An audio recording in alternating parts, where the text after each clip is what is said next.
करेंगे हम।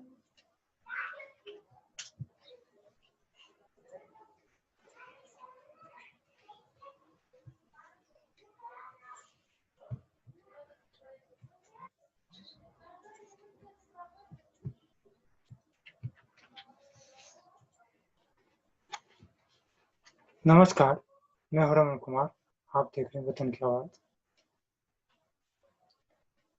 45 दिनों से लगातार दिल्ली के चारों तरफ किसानों ने घेरा डाल रखा है। हाल ही में पास हुए 3 कृषि बिल को वापस लेने की उनकी मांग कितनी जायज है और कितनी गलत है, इस विचार करने से ज्यादा जरूरी है कि क्या इस आंदोलन को हाइक कर लिया गया है, किसी ने हायर कर लिया है।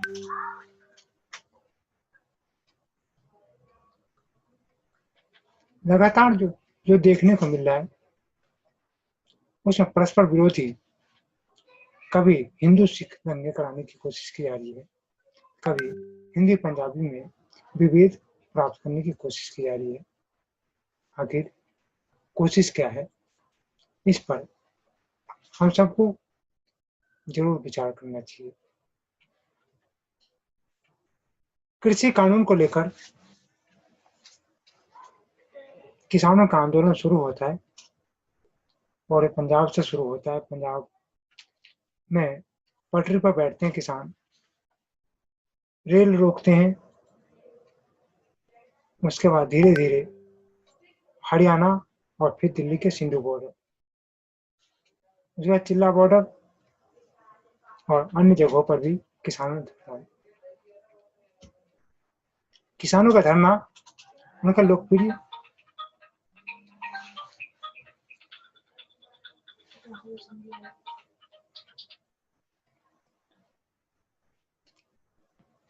किसानों का धरना देना उनका लोकतांत्रिक अधिकार है, लेकिन जिस प्रकार से परस्पर विरोधी, भारत विरोधी खालिस्तानी नारे लगाए जा रहे हैं,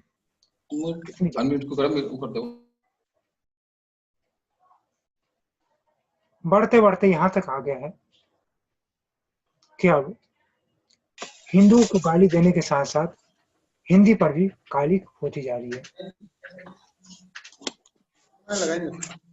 कितना सही कितना गलत, ये सब हमारे पैनल में कुछ लोग जुड़ेंगे, उनसे हम जानने की कोशिश करेंगे कि आखिर किसान आंदोलन है, लोकतांत्रिक उनका अधिकार है, किसान बॉर्डर पर बैठे हैं और हम सब कौन किसान नहीं है। सभी भारत में जो भी रहते हैं, भारत में कहीं भी हो, वो किसान से जुड़े हुए हैं और किसान से कोई भी अलग नहीं है, क्योंकि हर किसी का पेट भरता है तो खेतों से ही अनाज आता है। इसलिए कोई भी किसान का विरोध नहीं करना चाहेगा, लेकिन यहाँ पर समझना ये है कि किसान के 600 से अधिक संगठन है, इसमें से 52-53 संगठन सिर्फ विरोध कर रहे हैं और 550 संगठन की अपना कोई राय नहीं है, कुछ राय नहीं दे रहे। फिर भी जो 50-52 है उनका अधिकार है कि मांग करें, उनको जो गलत लगता है सरकार के साथ बैठ के मुद्दा सुलझाएं। सरकार भी आ गया और सरकार उनकी किसानों को सुने, और लगातार 8वीं-9वीं दौर की बैठक भी चल रही है और शांतिपूर्ण चल रही है। लेकिन वो लोग कौन है जो कभी किसानों के मंच पर खड़े होकर हिंदुओं को गाली दे जाते हैं, हिंदुओं को बहन बेटियों को 2 रुपए के बिकने वाले बता जाते हैं। और अब आखिरी में ये चीज शुरू हुआ था, अब आखिरी में पंजाब में अंग्रेजियों पर गाली नहीं पोती जा रही है, उर्दू पर नहीं पोती जा रही है। पंजाबी पे तो चलिए, पंजाबी भाषा है तो उनकी क्षेत्र है। हिंदी जहां जहां लिखे हुए हैं, रेलवे स्टेशन, बाग बसंती जहाँ भी लिखे हो हिंदी के ऊपर कालिख पोते जा रहे हैं। तो आज के सवाल यही है, सबसे बड़ा सवाल है, आखिर हिंदुओं को गाली और हिंदी पे कालिख क्यों पोते जा रहे हैं? क्या ये लड़ाई पंजाबी भाषा वर्सेस हिंदी भाषा हो गया? किसानों ने अपना मुद्दा छोड़ दिया है?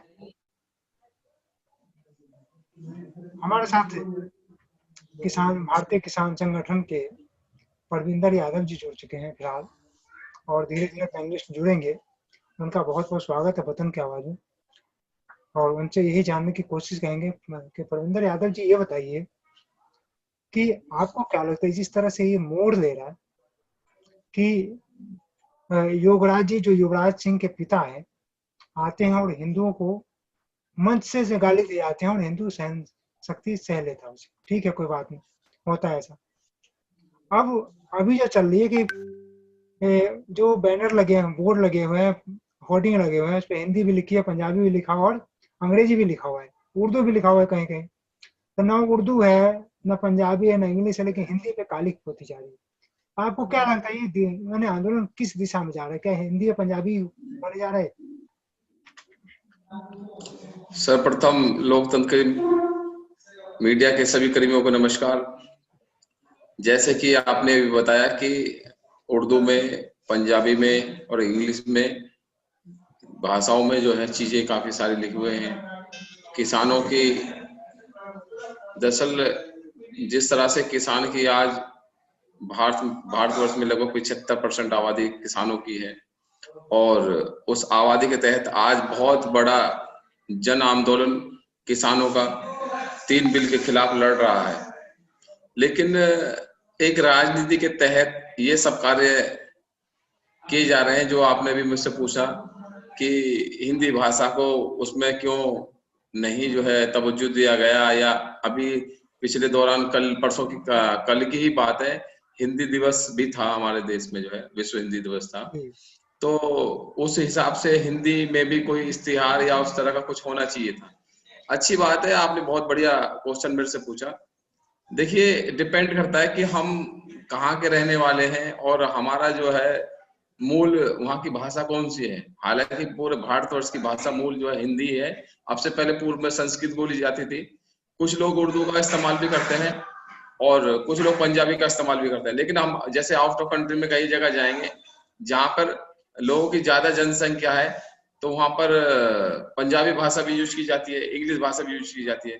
तो डिपेंड ये करता है कि अगर कहीं हिंदी भाषा का उपयोग नहीं किया गया तो इससे संगठन या हमारे आंदोलन से जोड़ करके जो बातें आ रही हैं, इन सब चीजों से कोई फर्क नहीं पड़ता। लेकिन फर्क उन बातों से पड़ता है कि मंच से हर कोई व्यक्ति कुछ बोल रहा है, कुछ उल्टा सीधा बोल रहा है, इस तरह की बातें कर रहा है, तो वो अत्यंत गलत है। हमें उस चीज की पीड़ा है। नहीं, लेकिन परिंदर जी, मैं हिंदी दिवस है, हिंदी उसकी बातें नहीं कर रहा हूँ कि पंजाब से लगातार तस्वीरें आ रही है, वहाँ पे जितने रेलवे स्टेशनों पर है वहाँ पे जो उर्दू भी लिखे हुए हैं उसके ऊपर, और पंजाबी भी लिखे हुए हैं और इंग्लिश भी लिखे हुए हैं। उन तीनों भाषाओं को छोड़ के जो हिंदी लिखे हुए उस पर कालिख पोती जा रही है। तो क्या ये लड़ाई जो है पंजाबी वर्सेस हिंदी हो गए? नहीं, अत्यंत दुख। देखिए, ये हम भारत देश के वासी हैं, हम भारत देश के वासी हैं, और भारत में हिंदी भाषा का जो है मूल रूप से हिंदी भाषा बोली जाती है। हालांकि वैसे हमारे देश में ना जाने कितनी भाषाओं में न्यूज़पेपर भी छपते हैं, लेकिन हाँ, वो चीजें अपनी अपनी जगह सब ठीक है। लेकिन अगर हम किसी का सम्मान नहीं कर सकते तो हमें किसी का अपमान भी करने का कोई अधिकार नहीं है। जिस तरह से कालिख अगर कुछ लोगों ने उस तरह वहां पे पंजाब में पोती है, तो वो अत्यंत गलत है, दुखद है। इन बातों पे विचार करने की जरूरत है और विचार भी करना चाहिए। और बिल्कुल हम भारतीय किसान संगठन की तरफ से ये मैसेज पूरे भारतवर्ष को देना चाहेंगे कि भाई हिंदी जो हमारी मातृभाषा है, ठीक है भाई, अलग अलग भाषाएं हैं बहुत सारी हमारे देश की, और अलग अलग भाषाओं में इतने सारे इश्तिहार और न्यूज़पेपर छपते हैं, लेकिन हम कभी किसी का कोई विरोध नहीं कर रहे हैं। जब हम किसी का विरोध नहीं कर रहे तो हम भी ये चाहेंगे हमारी जो मातृभाषा है उसको सम्मान दिया जाए, हिंदी को, और इस तरह से कालिख ना पोती जाए। और कहीं हिंदी भाषा से 3 बिल अभी हमारे देश में आए हैं किसानों के ऊपर में, उस हिंदी भाषा से कहीं कोई इस तरह से कोई चीज आई है तो वो तो समझ में आता है कि आपको टिप्पणी करनी चाहिए। लेकिन भाषा तो भाषा है उसमें आप काले पोत के अपना जो ऐतराज जता रहे हैं वो अत्यंत गलत है, आपका तरीका बिल्कुल गलत है। नहीं, वही कहूंगा कि अगर मोदी जी हिंदी बोलते हैं तो हमें हम लोग यहाँ पे उतर गए कि हम हिंदी का ही विरोध करेंगे मोदी जी के विरोध करने के बदला। मोदी जी के आज का नहीं आप कर रहे हो, कल हम करेंगे, परसों कोई और करेगा। ये तो चलते ही रहता है, जो भी हम सरकार है ये विरोध चलती रहेगी। हाँ बिल्कुल बिल्कुल आपकी बात सही है 16 ने, लेकिन हम मोदी जी के खिलाफ नहीं है, हम मोदी जी के खिलाफ नहीं है, हम भारत सरकार के खिलाफ हैं। हम किसी राजनेता के खिलाफ नहीं है, कोई भी राजनेता से जो है हमारी कोई विचार मतभेद या मनभेद नहीं है। किसानों की लड़ाई भारत सरकार से है। भारत सरकार के द्वारा पारित किया गया बिल जो कि किसानों के ऊपर थोपा गया है, हम भारत सरकार से अपनी अपील कर रहे हैं और भारत सरकार से ही उम्मीद करते हैं कि वो तत्काल रूप से जो है किसानों की बातों को सुनेंगे। और जिस तरह से अब तक की वार्ता जो रही है बहुत पॉजिटिव रही है, लेकिन वो लगातार उसमें संशोधन करने की बात कर रहे हैं। लेकिन हम कंफ्यूज जो है इस बात से हैं कि अब से पूर्व में खालिस्तानी कहा गया, हमें पाकिस्तानी कहा गया, हमें नकली किसान कहा गया, ना जाने कितने भारत सरकार या डिबेट पे आए हुए अन्य पार्टियों के प्रवक्ताओं ने, ना जाने किस किस प्रवक्ता ने, मैं पर्टिकुलर किसी पार्टी को या किसी व्यक्ति को टारगेट करना नहीं चाहता, लेकिन दुख होता है इस बात का कि जब कहा जाता है कि कहीं नकली किसानों कहीं असली किसान बैठे हैं। ऐसी सोच पे भी जो प्रतिबंध लगाने का और भारत सरकार को उस पर विचार करना चाहिए कि हमें हमारे बीच में इस तरह की बातें नहीं आनी चाहिए। बातें करके ही जो है बातों का जो है चीजें निकलेंगी और जब जाके इस बिल में जो है संशोधन या ये बिल वापस हो पाएगा। तो लेकिन इन सब चीजों का विरोध करके और इस तरह से करके कि भाई किसान जो नकली किसान बैठे हैं, खालिस्तानी बैठे हैं, पाकिस्तानी बैठे हैं, ये अत्यंत गलत है। इन सब चीजों से किसान को बहुत पीड़ा पहुंचती है। ये वही किसान है जिन्होंने देश में कोरोना काल के समय में आपको अन्न उगा के दिया और देश को भूखा मरने नहीं दिया। वही मैं बताना चाहूंगा कि आज हमारे भारत में अन्न के स्टॉक जो है इतना ज्यादा हो गया कि करीब 2 साल तक हम एवज जा सकते हैं, आगे जा सकते हैं कि किसान की मदद से हुआ है। किसान ही उगाया, कोई और हम लोगों ने तो उगाया नहीं है, किसान ने उगाया, उनको ही अन्नदाता है। और उसका जो मुख्य भंडारण का कारण है कि स्टॉक से भंडारण की जो व्यवस्था की वो अच्छी हो गई है। अब भंडारण की व्यवस्था अच्छी हो गई तो उसमें बड़ी कंपनियों ने आके किया है। तो क्या हमें हमारा देश आगे न बढ़े? हमारे सरकार कह रही है हम इसको ऊर्जा क्षेत्र में ले जाना चाहते हैं, किसान को ऊर्जा में भी ले जाएंगे। वो होगा जब हम हमारे भंडारण का संरक्षण होगा, स्टॉक अच्छा होगा। अब स्टॉक बनाने के लिए अडानी अंबानी आ रहा है। अंबानी का वो साफ मना करे कि हमें इन फसल से, इन चीजों से कोई लेना देना नहीं है। हमारा तो वही टेलीकम्युनिकेशन है, पेट्रोलियम प्रोडक्ट है, वो चीजें हैं। फिर वो 1500 टावर जो तोड़े गए, वो क्या लगता है कौन लोग थे वो जिन्होंने टावर तोड़े हैं? देखिए, आज जय जवान जय किसान का नारा देने वाले हमारे देश के प्रधानमंत्री लाल बहादुर शास्त्री जी की जो है 55वीं जो उनकी आज हमने उन्हें नमन किया, उन्हें याद किया। और जय जवान जय किसान का नारा देने वाले हमारे लाल बहादुर शास्त्री जी, उनके लिए 2 शब्द मुझे याद भी है, मैं उन्हें कहना चाहूंगा। जी बिल्कुल बिल्कुल। कि कद का छोटा अकल का पुतला, कद का छोटा अकल का पुतला, तने याद करके भारत देश का किसान रोवे है शास्त्री। तो एक हमारे भारतवर्ष के जो है प्रधानमंत्री जी वो भी थे जिन्होंने जिस समय हमारे देश में अनाज की कमी थी, उन्होंने अपने घर से एक आह्वान किया, गेहूं की बाल को लेकर के, हाथ में बाल लेकर के उन्होंने आह्वान किया कि जय जवान जय किसान का नारा दे करके, और उन्होंने अपील की, उन्होंने आह्वान किया पूरे भारतवर्ष के लोगों से कि आप सोमवार का व्रत रखना स्टार्ट करें तो शायद हमें बाहर से जो है अनाज लाने की जरूरत भी नहीं पड़ेगी।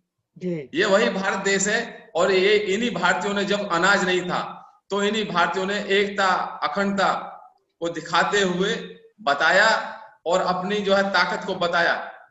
तो ये वही भारत है।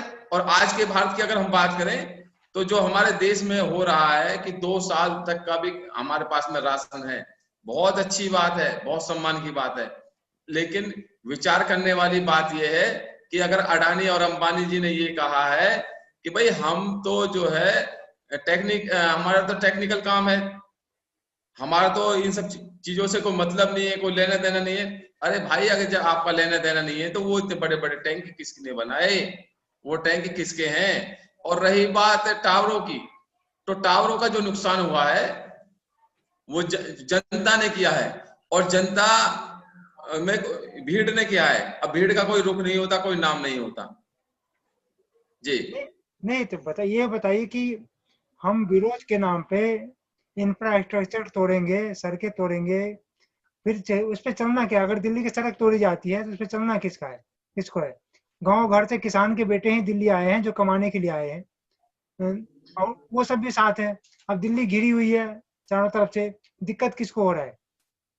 देखिए, कोरोना काल में जिस समय भारत देश को जिस समय कोरोना काल में जरूरत थी और सब चीजें ठप थी, पूरे हिंदुस्तान में सिर्फ और सिर्फ या तो फोन चल रहे थे, नेट चल रहा था, या फिर किसान अपने खेतों में काम कर रहे थे।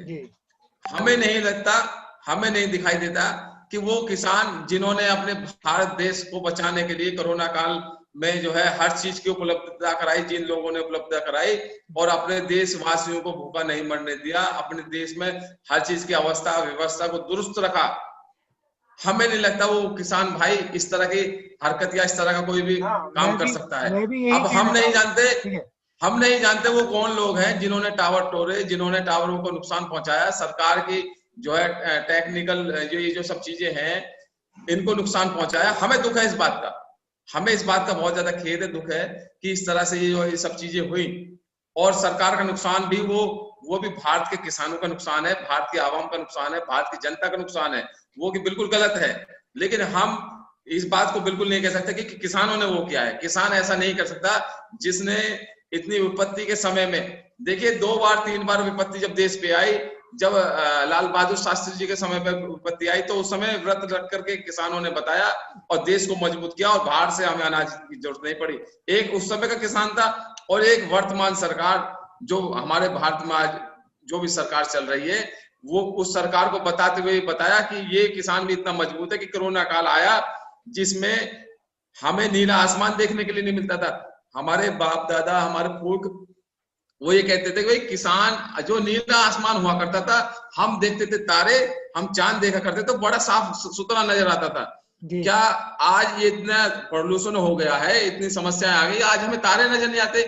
लेकिन हमने लगभग 40-45 दिनों में तारों को भी देखा, नीला आकाश देखा, नीला पानी देखा। और हमारे गांव से सटा हुआ जो हिंडन नदी है, जब हमारे बड़े बूढ़े उसमें नहाते थे जाकर के दशहरे पे, तो हमने उसको भी देखा। तो हमने महसूस किया कि किसान कहीं से कहीं तक देश की कृषि से लेकर के देश की कोई भी अर्थव्यवस्था या देश की जो भी उन्नति होने वाली चीजें हैं उनको कभी नुकसान नहीं पहुंचा सकता। किसान ने ये देखा, महसूस किया। अगर नुकसान देश को कोई पहुंचा रही है तो फैक्ट्री पहुंचा रही है, अगर नुकसान हो रहा है तो कहीं ना कहीं पॉल्यूशन से हो रहा है, सरकार को वो रोक ही नहीं रहा। जी, आपकी बातें बिल्कुल सही है और कोई भी ये नहीं कहता कि किसान ने किया, लेकिन अगर वो किसान के नामों पर ही किया जा रहा है कि किसानों को वापस नहीं लोगे तो हम टावर तोड़ देंगे, नाम तो किसान का ही बदनाम हो रहा है ना। नाम अगर किसान, बिल्कुल देश के अंदर में किसानों का धरना चल रहा है, देश के अंदर में किसानों की विपत्ति है, लेकिन जहां हमारे देश की आबादी 75% आबादी देश की हमारे कृषि जो है, जहां हमारे जय जवान जय किसान का नारा और किसान प्रधान देश भारत कहा जाता है, उसी 75% की आबादी को सोचते हुए और समझते हुए एक बार सर्वे कराने की जरूरत थी सरकार को, और एक बार कुछ फैसले लेने की जरूरत थी। उसके बाद में इस बिल को पेश किया जाता, जनता जनार्दन के सामने रखा जाता। लेकिन आज जनता जनार्दन क्यों भड़क रही है, आज किसान क्यों नाराज है सरकार से? उसका सीधा सीधा सा कारण यह है कि उनके ऊपर में थोप दिया गया। आज अगर हम बात करें हाई सुप्रीम कोर्ट की, तो सुप्रीम कोर्ट ने भी, आप पेपर में भी पढ़ सकते हैं और प्रिंट मीडिया, इलेक्ट्रॉनिक मीडिया लोकतंत्र का चौथा स्तंभ मीडिया है, और उसी के माध्यम से इतनी ताकत, इतनी एनर्जी मिल रही है, जिसके माध्यम से आज हम इतनी एनर्जी और इतने बूस्टअप के साथ में आपसे बात कर रहे हैं, वार्ता कर पा रहे हैं और अपनी बातों को, अपने विचारों को रख रहे हैं। ये आप ही की दम पर जो है ली हुई चीजें हैं, जो कि मीडिया साथ साथ दिखा रही है कि वाकई में किसानों के साथ गलत हो रहा है। अगर अच्छा हो रहा होता तो इतना आदमी लगभग 45 लोग हमारे अब तक शहीद हो चुके हैं कुछ कड़ाके की ठंड से, और जिन्हें वाकई में हमारे देश के ऊपर लगाए गए जो काना कानून जो है, ये देश के किसानों के ऊपर जो थोपा गया है, अब तक 45 लोग शहीद हो गए हैं। आखिर उनकी जो शहीद जो लोग हुए हैं, उनकी जो उन्होंने अपना बलिदान जिन लोगों ने दे दिया अपने जीवन का, उनका क्या? आखिर सरकार इस तरह का फैसला लेने से पहले कुछ विचार करने की जरूरत थी। जी नहीं, लेकिन परमिंदर जी सवाल तो ये भी उठता है ना, कितना विचार करे? 2000 से चल रही है इस पे विचार मंथन। और जो देखिए, मैं एक चीज बता दूं आपको कि यही सरकार जो अभी है, वो जब कांग्रेस ला रही थी तो विरोध कर रही थी, और आज ये सरकार लेके आई तो कांग्रेस विरोध कर रही है। तो कहीं ये राजनीतिक खेल तो किसानों की जान नहीं ले रहा है। यही तो हमारे देश का दुर्भाग्य रहा है अब तक। जब जो भी पार्टी सत्ता में आती है, वो किसानों का दर्द भूल जाती है, और जो विपक्ष में होती है उसको दर्द याद आता है। जैसे कि मैं आपको याद दिला देना चाहता हूं, पिछले दोनों सुषमा स्वराज जी जो हमारे बीच में नहीं है, उन्हें सत नमन। आपके चैनल के माध्यम से हमारे बीच में अरुण जेटली जी नहीं है, उन्हें सत नमन आपके माध्यम से। उन्होंने बिल्कुल कहा था, उनके द्वारा बोले गए शब्द आज भी हैं, यूट्यूब पे भी मिल जाएंगे। उन्होंने कहा था कि किसान, भारत देश का वो किसान, अगर ये मंडी प्रथा खत्म हो जाएगी, जो मंडी में बैठे हुए जो लाला हैं, वो अगर अपनी बातों को रखने में असफल रहेंगे, अपने उसका इतना कनेक्शन होता था एक एटीएम की तरह, जैसे एक एटीएम होता है। आज भारतवर्ष में भले ही एटीएम आ गए हैं, लेकिन अब से पूर्व में जो एटीएम हुआ करते थे, वो प्रथा थी मंडियों में कि भाई किसान, जो छोटा किसान है, 10 बीघे का, 50 बीघे का, 30 बीघे का, जो उसे अपनी बुआ का भात भरना है, बेटी का छोचक देना है, या कुछ सुख है दुख है, तो वो अपने स्तर पे स्वाफा बांधता था, और स्वाफा बांध के चले जाता था वहां मंडी में, और उन लोगों से कहता था भाई मेरे साथ में ये समस्या है, मेरे समस्या का समाधान कराएं। तो वो उनको देख करके पैसे दे दिया करते थे, और पैसा देने के बाद में उनकी समस्या का समाधान हो जाता था। तो आज वो प्रथा कहीं ना कहीं खत्म होती नजर आ रही है। ये भारतीय जनता पार्टी की स्टेटमेंट है। ये स्टेटमेंट मेरी नहीं है, ये सुषमा स्वराज जी की स्टेटमेंट है, ये स्टेटमेंट अरुण जेटली जी की है। तो आखिरकार जो इतना हमदर्द सरकार थी, वो सरकार आज सत्ता में आते ही किसानों का दर्द कैसे भूल गई? यानी कि ये कांग्रेस का प्रोपेगेंडा था, उसी को काम कर रहे हैं। तो इनके पास में इनकी खुद सद्बुद्धि या उनका विवेक या इनके आचार विचार नहीं है। ये सिर्फ और सिर्फ जो लकीर के फकीर हैं, जो अब से पूर्व में जिन सरकारों ने जो काम किया, ये भी उसी काम को करने में तुले हुए हैं। जी, हमारे साथ विजेंद्र जी जुड़े हैं, इनका विजय भारत पार्टी। विजेंद्र जी नमस्कार। विजेंद्र जी आवाज सुन पा रहे हैं? विजेंद्र जी आवाज सुन पा रहे हैं क्या? ये डिस्कनेक्ट हो गए। विजेंद्र जी नमस्कार। विजेंद्र जी आवाज सुन पा रहे हैं? आपकी आवाज नहीं आ रही, आवाज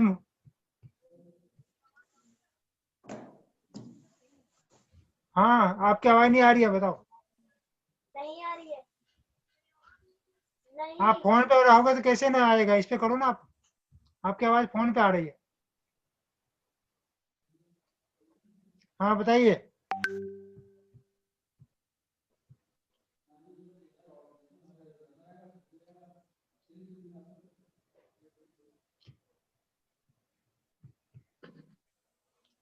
हेलो,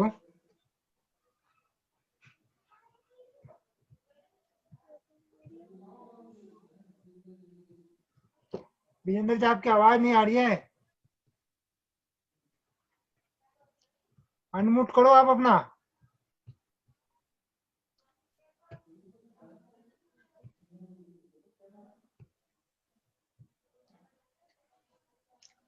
चलिए, जब तक ये इनकी आवाज नहीं आ पा रही है तो हम परमिंदर जी से ही बात कर लेते हैं। परमिंदर जी ये बताइए कि 2002 और 2006 बिहार में एपीएमसी एक्ट पहले से ही लागू है। अगर ये कानून रद्द होता है तो उन 2000 किसानों का क्या होगा जो पहले से एपीएमसी एक्ट के तहत कंपनियों से समझौता कर चुके हैं, उनको सप्लाई कर रहे हैं।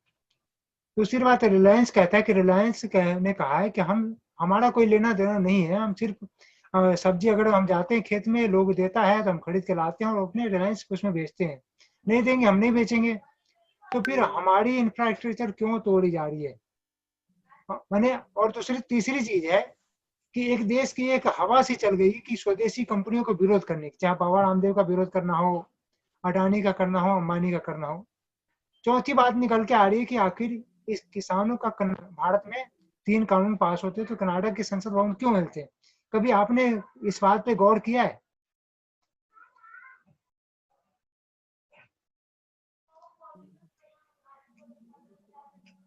परविंदर जी आपसे पूछ रहा था।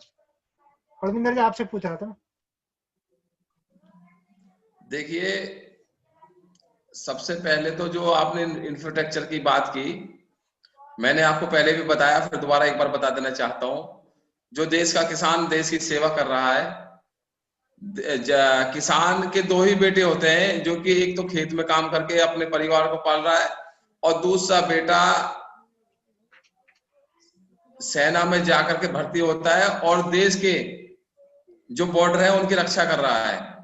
अपनी जान गंवा करके भी हम देश की रक्षा करते हैं और हम ही लोग जो है देश का सम्मान करते हैं और अपनी जान गंवा करके हम देश की इज्जत बचाने का कार्य करते हैं, हम वो लोग हैं।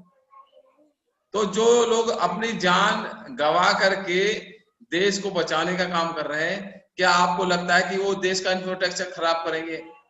जिसने अपनी जान हथेली पे लेकर के अपनी जान गंवा दिया, ना जाने कितने हमारे वीर सपूत शहीद हो गए, ना जाने कितने हमारी बहन बेटियां आज बेवा घर में बैठी हैं। क्या आपको लगता है कि वो देश का इंफ्रास्ट्रक्चर खराब करेंगे? नहीं, एक चीज सोचने की बात है कि मैं आपसे एक बात पूछना चाहता हूँ कि जितने नेता और अभिनेता हैं जी, जितने नेता और अभिनेता हैं, मुझे एक भी बता दीजिए कि उनका बेटा नेवी में काम कर रहा है या उनका बेटा जो है फौज में है और वो देश की सीमाओं पर है। मुझे एक भी नेता और अभिनेता का बेटा गिनवा दीजिए। और नहीं तो किसान के मैं एक नहीं 1 लाख 1 करोड़ आदमी आपको गिनवा दूंगा और मेरे पास पूरा डाटा है। परविंदर जी ये बताइए कि ये नेता नहीं तो आप ही में से आता है? परविंदर जी भी आगे जाके नेता बनेंगे? बनेंगे नहीं? नेता नहीं, देखिए, नहीं, हम लोग किसानों का पक्ष रखते हैं, किसानों की बात करते हैं। अभी आपकी जानकारी के लिए बता दूं कि हम पूर्ण रूप से गैर राजनीतिक हैं। आपने अब तक हमें किसी पार्टी में देखा हो तो आप बताएं। हालांकि पार्टियों का हम सम्मान करते हैं, सभी पार्टियों का सम्मान करते हैं, जितनी भी देश की पार्टियां हैं, हम सभी देश की राजनीतिक पार्टियों का सम्मान करते हैं। हमारा किसी से मतभेद या मनभेद नहीं है, हम किसी के खिलाफ नहीं है। लेकिन जब जब किसान के ऊपर में उंगली उठेगी, हम उस उंगली का, हम उस शख्स का, हम उस पार्टी का विरोध करेंगे। नहीं, मेरा एक कहना है कि जो पार्टी के नेता है, नेता भी तो आप ही ने चुना है ना, वोट आप ही ने दिया है। नेता, देखिए, नेता अब से पूर्व में हमने कांग्रेस पार्टी को चुना था जी। अब से कांग्रेस पार्टी ने जब किसानों के लिए काम नहीं किया तो हमने भारतीय जनता पार्टी को चुना। हम देश की जनता जनार्दन वो एक मौका ही तो दे सकती है, वो मौका दे रही है। उसका काम है कि भाई लोकतंत्र में उसको जो है वोट देना, अपने जो है वोट का इस्तेमाल करना और सही आदमी को चुनना। अगर वो व्यक्ति काम ना करे तो देश की जनता उसमें क्या कर सकती है? जनता सिर्फ और सिर्फ विरोध कर सकती है, धरना प्रदर्शन कर सकती है, इससे ज्यादा कुछ नहीं कर सकती। उनका हाथ पकड़ के तो उसे नहीं लिखवा सकती कि नहीं 3 बिल आप इसके खिलाफ जो है हम हैं और आप इसे जो है करके दीजिए। आपको करना पड़ेगा। नहीं, पावर तो अभी भी आपके पास है ना, फिर आने आपने, हाँ, पावर है हमारे पास में, पावर है हमारे पास में। आपने एक बड़ी छोटी सी एक कविता है कि सदा ना रहा है जमाना किसी का, सदा ना नहीं दुखाना चाहिए दिल किसी का, और सदा ना रहा है जमाना किसी का। तो जमाना सिर्फ हर किसी का नहीं रहता, 5 साल की बात है, 5 साल बाद फिर दोबारा बाहर आती है। हाँ, तो वही कह रहा हूँ ना कि भारत में 75% किसान है, किसानों के खिलाफ कोई कैसे जा सकता है? बहुमत है। बिल्कुल, किसान के खिलाफ कोई कैसे जा सकता है? कैसे जा सकता तो किसानों के, अभी जैसे आपने बताया कि देश में लगभग 560 संगठन है, तो लगभग 40-50 संगठन ही जो है वो विरोध में क्यों है और बाकी अन्य संगठन फेवर में क्यों है, या वो कुछ बोल क्यों रहे? कुछ बोल क्यों नहीं रहे? हम कह रहे हैं बोल क्यों नहीं रहे, हमने ये नहीं कहा कि फेवर में, बोल क्यों नहीं रहे। पश्चिम उत्तर प्रदेश से समस्त भारतवर्ष के किसानों की आवाज को बुलंद किया जाता है, ये आपकी जानकारी में होगा। पश्चिम उत्तर प्रदेश को मिठास का क्षेत्र कहा जाता है, ये भी आपकी जानकारी में होगा। पश्चिम उत्तर प्रदेश से पूरे देश को मीठा देने का कार्य, मीठा देने का कार्य पूरे भारतवर्ष को किया जाता है, ये आपकी जानकारी में होगा। तो पश्चिम उत्तर प्रदेश से ही सर्वप्रथम किसानों की आवाज को बुलंद करने का कार्य और उनके अधिकारों का जब हनन हुआ है तब उन्होंने आवाज उठाई है। और देखिए, एक बड़ी सीधी सी कहावत है, हाथी हर कोई खरीद सकता है लेकिन पालना उसे उतना ही मुश्किल है। जी जी, हाथी को पालना उतना ही मुश्किल है। तो सीधे सीधे सा कह देता हूं कि संगठन तो कोई भी रजिस्ट्रेशन करा ले, लेकिन संगठन को पूर्ण रूप से चलाना और किसानों की अधिकार की बात करना और गलत बातों के खिलाफ अपनी आवाज को बुलंद करना, ये हर किसी के बस की नहीं है और ना ही हर कोई कर सकता। चलिए एक मिनट जी, विजेंद्र से कमेंट लेता हूँ आगे। विजेंद्र जी नमस्कार, वतन की आवाज में आपका स्वागत है, आपने समय दिया।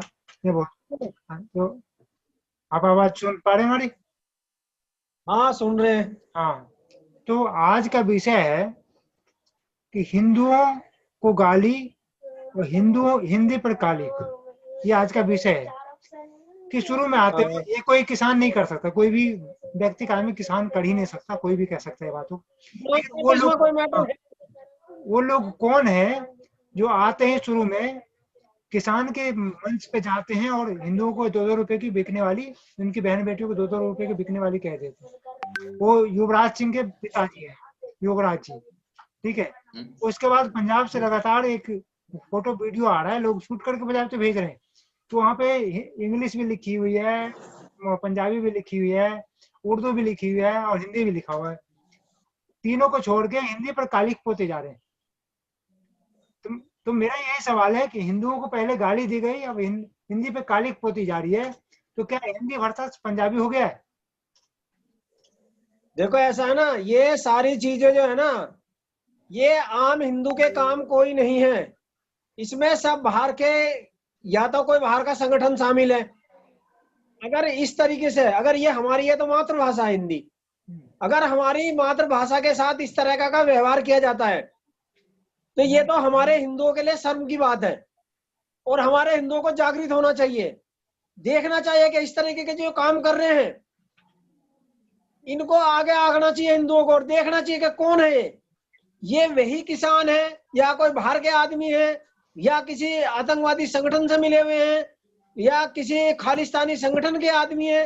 ये आम हिंदुओं का काम है ही नहीं, ना आम आदमी हिंदू इसमें ये काम कर सकता कभी भी। नहीं, सिख भाई कर सकते हैं, जो सिख हैं, पंजाब के सिख हैं, तो पंजाब में हो रहा है काम।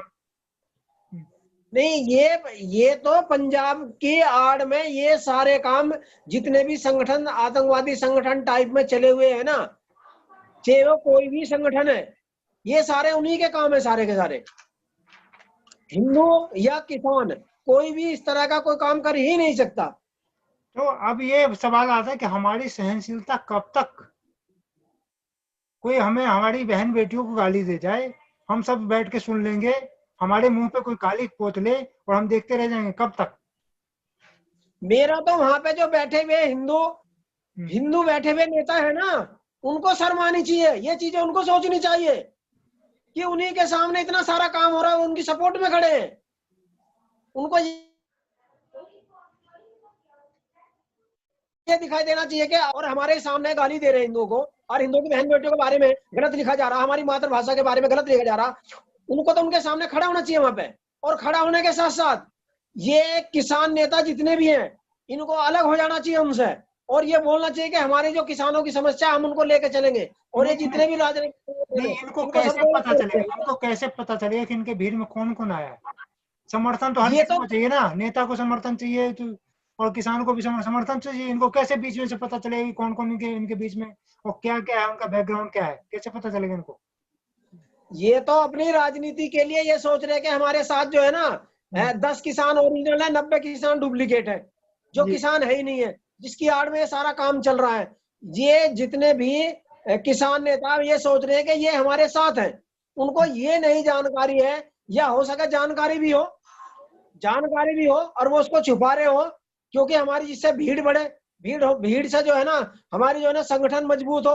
लेकिन उनको ये सोचना चाहिए भीड़ जो है ना ओरिजिनल किसान हो, उनसे बढ़ानी चाहिए, न कि ये जो आतंकवादी संगठन ये मिल गए हैं, इनको नहीं उनका ध्यान रखना चाहिए। नहीं, मेरा एक सवाल है, मेरा आपसे एक सवाल है कि कल ही परसों एक सौरभ शर्मा नाम का एक आदमी पकड़ा गया, ठीक है, वो हाँ वो इन्फॉर्मर था पाकिस्तान के, और बट उनके घर पे लोग गया तो इतने शरीफ परिवार है वो, उसको कहना नहीं है, तो कैसे किसान भी कैसे पता लगा कि इसमें हमारे कौन सा जो दूसरे उसके लिए काम कर रहे हैं या कनाडा के लिए काम कर रहे हैं, किसके लिए काम, कैसे पता लगा? किसान की सामने भी तो परिस्थिति है ना, कैसे पता लगाए? सबसे पहली बात तो यह मेरा मानना है कि जो किसान आंदोलन है ना, इस किसान आंदोलन में जितने भी किसान नेता हैं, ये सबसे पहला उन्हीं का काम है। उनको पता होना चाहिए कि हमारे संगठन के जो हमारे साथ जुड़े हुए हैं वो कौन किसान है। ये ऐसा नहीं है कि उनको नहीं है जानकारी, उनको सब कुछ जानकारी है, लेकिन जानकारी होते हुए ये सोच रहे हैं कि हमारे साथ भीड़ है। उनको भीड़ का कोई खुद नहीं पता लगा बारे। मेरा तो मानना यह है हमारी जो गवर्नमेंट है, हमारी जो सरकार है वहां की, उनको देखना चाहिए, जो हमारे वहां के अफसर हैं, पुलिस अधिकारी हैं या और भी गवर्नमेंट के, उनको इस बात पर ध्यान रखना चाहिए और उनकी इंक्वायरी करनी चाहिए। किसी से भी पूछताछ करने का अधिकार सबको है, वो किसी से भी पूछ सकते हैं, उसके बारे में आई कार्ड देख सकते हैं, उसकी चेकिंग कर सकते हैं। दूसरी बात और है कि ये परविंदर जी से भी मैं इसके बाद सवाल पे जवाब लूंगा कि अगर ये खालिस्तान की मांग ही हो रही है, ऐसे हो नहीं रही, किसान अलग हैं, किसान की बातें अलग है बताया, अगर वो ऐसे कर रहे हैं कि हम इनके हिंदू और सिख को लड़ा दें और उनकी बार बार मैंने हिंदुओं की परीक्षा लेती जा रही है, तो मैं सिख भाइयों से ये कहना चाहूंगा जो सिख है कि आखिर वो अपने गुरु जो है 10वें गुरु से गुरु गोविंद सिंह, उनसे अपने आप को कनेक्ट करके क्यों नहीं देखते हैं कि गुरु गोविंद सिंह जो है, सभी को पता है, परविंदर जी को पता होगा, आपको पता कि उनकी जन्म जो है पटना में होता है बिहार में, उनकी मृत्यु जो होता है नादेर महाराष्ट्र में होता है, तो पंजाब से कहीं लेना देना है नहीं उनका नाम गुरु गोविंद राय है। और जो खालिस्तान का हिस्सा मांग रहे हो, मैंने सबको विरोध करना चाहिए इसके चक्कर में कि अगर वो कहीं से भी तलवार लहरा रहे, दिल्ली में आके तलवार लहरा रहे हैं कुछ लोग दिखा के हम तलवार लेके आए, तो भैया किसको काटने आए? हिंदू को काटने आए? जो हिंदू उनका भाई है, उन हिंदुओं से वो बने हुए। अरे उनको जितने भी ये सरदार हैं, ये पंजाबी हैं, इनको देखना चाहिए जो पाकिस्तान के अंदर उनके जो नानक साहब का वो गुरुद्वारा है, वहां से उनकी लड़कियों को ले जाते हैं और उनको निकाह करा देते हैं, वो वहां जाके क्यों नहीं तलवार लहरा रहे? उनको देखना चाहिए ना कि वहां पे जो उनकी बहन बेटों के साथ अत्याचार हो रहा है, उनको वहां जाना चाहिए, और वे यहाँ आके अत्याचार कर रहे हैं। लेकिन ये सारे के सारे, ये भी देखो, आपको शायद पता भी होगा, जिस टाइम गुरु गोविंद जी ने ये शपथ ली थी इनको मारने के लिए, उन्होंने 5 कुर्बानी मांगी थी। वो 5 कुर्बानी खाली हिंदुस्तान मतलब हिंदुओं ने दी थी। उस टाइम में कोई भी सिख खड़ा नहीं होता उनके साथ में, और आज कहते हैं कि हमारे गुरु गोविंद जी है। अरे तब भी तो गुरु गोविंद सिंह जी थे, जिस टाइम उन्होंने कहा था कि हमें 5 आदमी चाहिए जो मेरे साथ रहे, और सबसे पहले 5 कुर्बानी उन्होंने ही दी थी, जो हिंदू भाई थे। और दूसरी बात है कि उन्होंने तलवार किसके खिलाफ उठाए थे, ये भी तो सोचना है ना। तलवार जो खिलाफ वो सिर्फ मुस्लिम धर्म के खिलाफ थी, जो बाहर से आए हुए थे मोहम्मद, जो मुगलों के खिलाफ थी उनका सारा लड़ाई। तो आज ये कौन विघटनकारी है जो हिंदू और सिख माने हिंदू बनाम सिख बनाने की कोशिश कर रहा है? कौन है? सर ये है ना, ये मेरा जो मानना है, ये सारी राजनीतिक पार्टियों के काम है। अगर हिंदू और सिख दोनों ये बट जाएंगे तो हिंदुस्तान कमजोर हो जाएगा। उनको पता है कि सिख और हिंदू दोनों मिलकर ही देश को चला रहे हैं। हमारी सेना के अंदर मैं जानता हूँ कम से कम 10 या 15% सिख है, 10 या 15% सिख है, बाकी हिंदू हैं। और अगर यही सारे आपस में टूट जाएंगे और इन्हीं की आपस में मेजोरिटी खत्म हो जाएगी, तो इससे देश कमजोर हो जाएगा। और जो पड़ोसी मुल्क चाइना है, पाकिस्तान है, इनको बेनिफिट मिलेगा। इसीलिए सारी चीजें कर रहे हैं। मैं आपको जानकारी के लिए बता दूं, परविंदर जी को बताना कि सिर्फ 2 से 2.5% सिख है अभी, और सिख सिर्फ पंजाब में नहीं है। अगर आप पटना चले जाइए, वहां पे कम से कम 4-5 लाख सिख एक ही जगह पे हैं सभी। ये ऑल वैसे इंडिया के अंदर है। पश्चिम उत्तर प्रदेश में, वो तो पश्चिम उत्तर प्रदेश में काफी है, कलकत्ता में काफी है, कुल मिला के 2% है वो। और वो भाई जैसे रहते हैं, क्योंकि वो मेरा भाई है, वो बड़े भाई हैं। सिख मतलब होता है गुरु। क्यों? हाँ परविंदर जी, आप क्या है, परविंदर से एक कमेंट लेता है इस पे कि सिख मतलब गुरु। अब हम गुरु और चेला के बीच में कैसी विघटन है? देखिए, सिख धर्म जो बनाया गया था वो सर्व समाज में से लेकर के, जिस समय मुगलों ने हमारे देश में को गुलाम बनाया हुआ था, उस समय सिख धर्म की स्थापना की गई थी। सिख धर्म कोई धर्म नहीं है, बेसिकली एक बहुत सारे प्रांत, बहुत सारी कम्युनिटियों में से लेकर के, हमारे सनातन धर्म में से लेकर के ये 5 लोग बनाए गए और उसका जो है नाम दे दिया गया कि भाई आज वो सरदार क्या होता है? सरदार बेसिकली होता है जो घर का बड़ा मुखिया होता है, उसको सरदार कहते हैं। मुखिया भी कह देते हैं, सरदार भी कह देते हैं, सिपे सालार भी कह देते हैं। ये शब्द वो शब्द हैं जो बड़े बूढ़े कहा करते थे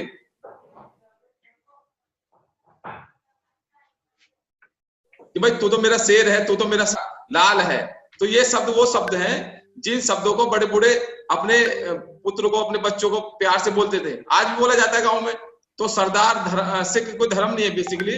सिख जो है 5 लोगों का मिला हुआ है, एक समावेश है। जिस तरह से कह रहे थे कि पंजाब 5 नदियों से मिला पंजाब राज्य बना, तो उसी हिसाब से एक हर कम्युनिटी में से बड़ा बेटा जो है वो लिया गया था देश की रक्षा करने के लिए और मुगलों को बाहर निकालने के लिए और अपने देश की रक्षा करने के लिए। और वही बड़ा बेटा जो है देश की रात को रक्षा करता था, पहरे देते थे।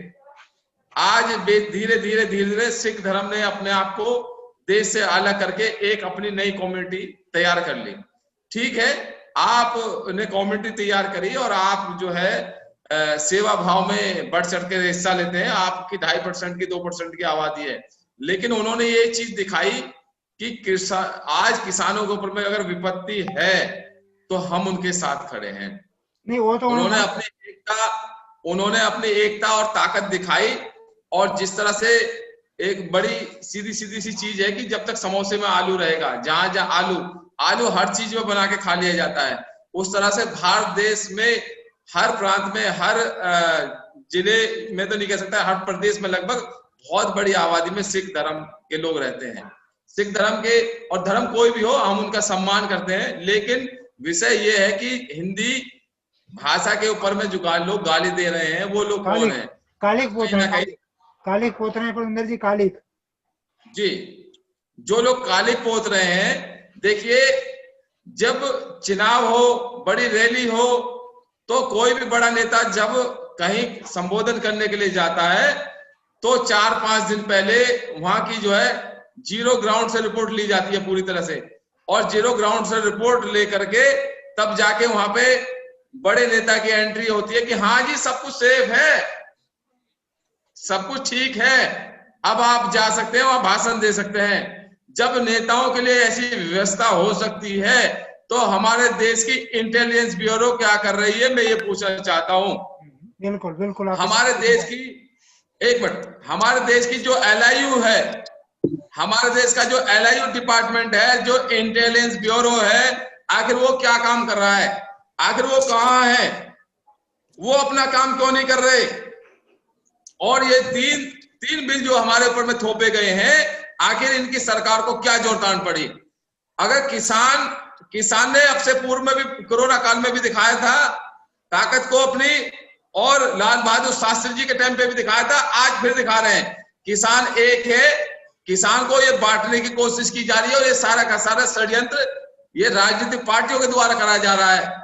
ये जो छोटी छोटी पार्टी या बड़ी पार्टी, कोई भी पार्टी हो, ये इन पार्टियों के नेताओं के द्वारा किया जा रहा है, जिससे कि हम लोगों को ये बांट सके और हम लोगों में विघटन पैदा करके ये अपनी राजनीति में कामयाब हो और ये किसानों को इनके घर भेज दे। आज एक बात है, ये जब कोई बड़ा नेता भाषण देता है या बड़ी व्यवस्था बनाता है भाषण देने से पहले, तो उसके लिए जब सुरक्षा की व्यवस्था की जाती है तो किसानों के लिए क्यों नहीं? ये भी अपने आप में बहुत बड़ा सवाल है। तो LIU और इंटेलिजेंस ब्यूरो, CBI, जो इतनी बड़ी बड़ी कंपनियां, जो इतनी बड़ी बड़ी सिक्योरिटी की व्यवस्था नेताओं के लिए दी जा रही है, वो किसानों के लिए भी दी जाए ना, वो किसानों के संगठन में काम करे जाकर के, और फिर जब बताए कि कौन खालिस्तानी है, कौन पाकिस्तानी है, कौन क्या है, और कौन किसान है और कौन किसान नहीं है। ये तो सरकार का काम है ना भाई। लोग, हर किसी व्यक्ति को अपनी बात रखने का अधिकार है, हम उस अधिकार के आधार पे अपनी बातों को रख रहे हैं। लेकिन अगर कोई व्यक्ति गलत कर रहा है तो उसका भरना वो भरेगा। और मैं साफ तौर पे ये भी कह देना चाहता हूं आपसे, जितने भी हमारे किसानों के द्वारा दिल्ली के आसपास के बॉर्डरों पर किसान आंदोलन कर रहे हैं, वह सभी किसानों के अंदर में से अगर कोई भी व्यक्ति गलत कार्य करता हुआ पकड़ा जाता है तो उसमें कार्रवाई हो। हम मांग कर रहे हैं उस पर कार्रवाई की जाए, लेकिन कार्रवाई करेगा कौन? नहीं, लेकिन एक बात बताइए। एक मिनट मेरी बात कहने दीजिए। कार्रवाई करें ना, कार्रवाई क्यों नहीं करते? कार्रवाई इसलिए नहीं करते क्योंकि वहां कोई गलत आदमी है ही नहीं। अभी पिछले दौरान मैं आपकी जानकारी के लिए एक बात बता देना चाहता हूं, एक मिनट मेरी बात पूरी होने दीजिए। पिछले दौरान आपसे पूर्व में कुछ लोगों के द्वारा ये कहा गया कि ये गाजीपुर पे जो बैठे हैं वो नकली किसान है, और जो यहां पर अपना महामाया फ्लाईओवर के नीचे जो किसान है वो असली किसान है। अच्छा, जो यहाँ पे बैठे, ऐसा आपके सुनने में आया था। ऐसा आपके सुनने में आया होगा। तो मैं साफ तौर पे ये कह देना चाहता हूं, जिन लोगों के द्वारा ये कहा गया, मैं किसी पार्टी के खिलाफ नहीं हूं, सब पार्टियों का सम्मान करता हूं। सबसे पहले मेरा किसी भी राजनीतिक आदमी से ना तो मतभेद ना ही मनभेद, लेकिन किसान के ऊपर में जो उंगली उठाएगा हम बिल्कुल उसे जो है कि चीजों को क्लियर करेंगे। वहां लोग ट्रैक्टर लेके पहुंचे और वो सारे के सारे कार्यकर्ता भारतीय जनता पार्टी के थे। मेरी आस्था किसी पार्टी को या किसी पार्टी के नेता को क्षति पहुंचाने की नहीं है, लेकिन जब किसान के ऊपर उंगली उठेगी तो किसान भी अपनी तरफ से कमी नहीं करेगा। आज का किसान वो किसान नहीं है जो व्रत रख करके और देश की सेवा कर लेता था। आज का किसान हाईटेक किसान है, आज का किसान टेक्निकल किसान है। आजकल का किसान जो है वो हर तरह की कृषि को उपवाना जानता है और कृषि करना जानता है कि उसे कृषि कैसे करनी है। ये तो मैं एक मिनट शॉर्ट में कहिए समय कम है। तो नकली किसान और असली किसान की जो मैंने वो परिभाषा आपको बता दी है, और बाय नेम मैं एक आदमी का घर तक का भी पता दे सकता हूँ आपको, जो जिन्होंने कहा था असली किसान और नकली किसान। एक बात का मुझे जवाब तो ऐसे ही सुनिए ऐसे ही लोगों के द्वारा एक मिनट ऐसे ही लोगों के द्वारा ये जो राजनीति करी जा रही है, ये कहीं ना कहीं हमारे संगठन को तोड़ने का कार्य किया जा रहा है। हमारी पंचायत को जो है ये दखल अंदाजी करने का किया जा रहा है, क्योंकि काफी टाइम हो गया और अब किसान नेताओं की जो है पंचायत टूट नहीं रही है और सरकार उस चीज में कामयाब नहीं हो रही है। उसे कामयाब ना होने की वजह से वो हमारे ऊपर कहीं ना कहीं एक हाइपर व्यवस्था बनाना चाह रहे हैं, जिसके तहत हमको तोड़ा जाए, हम पे लाठी चार्ज किया जाए और हमको खदेड़ दिया जाए। ये जान लीजिए, भारत सरकार के खिलाफ नहीं है, भारत सरकार में अपनी आस्था रखते हैं, कानून प्रणाली में भी हम अपनी आस्था रखते हैं, लेकिन उसके साथ साथ में व्यवस्था बने जिससे कि कानून वापस हो और किसी के मान सम्मान को ठेस ना पहुंचे, किसी बहन बेटी के आस्था को ठेस, आवाम को ठेस ना पहुंचे। जी, मैं इसमें दो उदाहरण देना चाहूंगा कि एक आपके गाजीपुर बॉर्डर बहुत अच्छा काम हुआ था कि भीम आर्मी के कुछ लोग जुड़े थे और उन्होंने किसान ने उसे अलग कर दिया था। बहुत सराहना हुई थी मीडिया में, खास करके मैं पर्सनली वहीं पे था, बहुत सराहना। और योगराज जी आते हैं, योगराज सिंह के पिता, और वो मन से गाली बक के चले जाते हैं। तो दोनों तो है ना, आपकी एक जगह अच्छे काम किया तो उसका अच्छा हुआ ना, दूसरा जगह योगराज जी गाली दे या सब सुन के चुप रह गए तो उसका वो होगा ना, उसका आलोचना तो होगा ना। देखिए, हमें अत्यंत दुख इस बात का है कि वो हम पब्लिक के बीच में उन्होंने देखिए, बड़ी सीधी सी बात है, किसी का कोई दोस्त, कोई मित्र या कोई भाई आया, 4 आदमियों के बीच में उसने उसको गलत कह दिया उसके घर में जाकर के। अब मजबूरी हमारी ये है कि हम उसे धक्का मार के तो नहीं निकाल सकते, लेकिन हाँ, वहां पे कुछ लोगों को उसका विरोध करना चाहिए था, ये बिल्कुल गलत है। हमें इस बात की पीड़ा है गुप्ता जी और इस बात के लिए हम क्षमा भी चाहते हैं। गुप्ता जी बड़ी लेट से जुड़े हैं, 2 मिनट बचे हमारे पास समय। हाँ गुप्ता जी नमस्कार, वतन के आवाज में आपका स्वागत है। अब 2 ही मिनट बचे हैं आपके लिए। बहुत बहुत धन्यवाद। काफी लेट से आए। आज का विषय है कि हिंदुओं को गाली और हिंदी पे काली क्यों। आपने देखा होगा पोस्टर पे काली पोती जा रही पंजाब में खास करके। देखिए इस बात का जवाब मैं थोड़ा 2 सेकंड के अंदर दूंगा। एक तो जो हमारा राजा होता है, मुख्यमंत्री है, तो राजा से खत्म हो चुकी है, मुख्यमंत्री होगा वही हमारा राजा है। एक तो नेताओं लोगों की भाषा ये बहुत गलत है कि हमारे मुख्यमंत्रियों को गाली देना। नहीं उस पे हम नहीं जा रहे, उसकी छोड़िए। नहीं एक सेकंड छोड़िए, उसको डाइवर्ट मत कीजिए। जो आपके पास समय कम है, मैं सिर्फ ये जानना चाहता हूँ कि हिंदुओं को गाली दिया गया, हिंदुओं को जो गाली दी जा रही है, पंजाब के अंदर नहीं, हिंदी की जहां लिखे हो उस पर काली पोती जा रही है। बिल्कुल पोती गई है, ये बात सही है, गलत है। हिंदुस्तान में अगर रहना है तो हिंदी भाषा हमारी मातृ है, और हिंदुओं को गाली देना, सब अपनों को गाली देना। क्यों, हमारा बहुत सा मुसलमान भाई भी है, वो ये कहता है कि हम मुसलमान जात हमारी जरूर है, लेकिन सबसे पहले मैं हिंदुस्तानी हूँ और मैं हिंदुस्तान का हूँ, हिंदुस्तान का पानी पीता हूँ और हिंदुस्तान में हमारा जन्म हुआ है। ये एक ओछी राजनीति हो रही है। ये कौन लोग हो सकते हैं, ये कौन लोग हो सकते हैं जो माने पंजाबी भाषा से हिंदी करने की कोशिश कर रहे हैं? एक मिनट, ये कोई काश्तकार नहीं है, कोई किसान नहीं है, यह आप बात मान के चले। ये किसान के बीच में जो घुसपैठियां हैं वो हैं।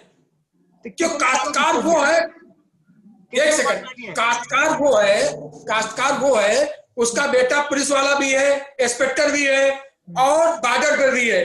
क्या वो भी कल वो भी धरना प्रदर्शन में आ जाएगा? तो किसान का बेटा है ना, वो किसान है। ये किसान नहीं हो सकते जो हिंदुत्व को गाली दे रहे हैं, हिंदुत्व देवताओं को गाली दे रहे हैं।